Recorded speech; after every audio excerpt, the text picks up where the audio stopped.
because I want to introduce you guys to a study titled, quote, Sonography in Pathologies of the Scalp and Hair, unquote, by Wortsman et al., published in the British Journal of Radiology in May 2012. I love this study because it's about the use of ultrasound machines in patients with scalp diseases and disorders.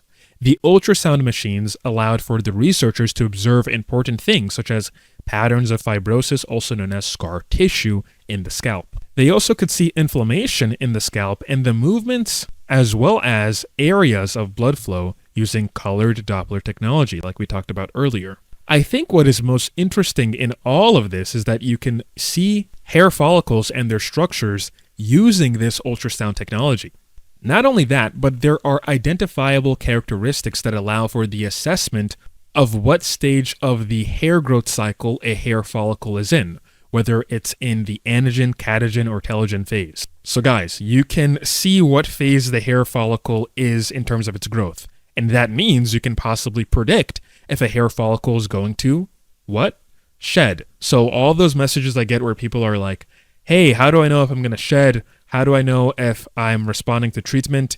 If you were to somehow do week by week ultrasound imaging of your scalp, you can get a very good idea of the anagen to telogen ratio at any given point in time, and you can possibly predict if you're going to shed by looking at the number of catagen transitional hair follicles as well as telogen resting hair follicles that are about to just let go of those hairs anyway. Another thing that made me really like ultrasound technology in regards to tracking hair loss and hair disorders is that with this technology, you can get a prediction of the spacing of the hair follicles, which gives an idea of the hair density. There's also some potential abilities latent here because you can kind of get an understanding about the number of hairs per hair follicle, which is pretty neat because we know that a hair follicle doesn't always produce one hair, it can sometimes produce multiple hairs.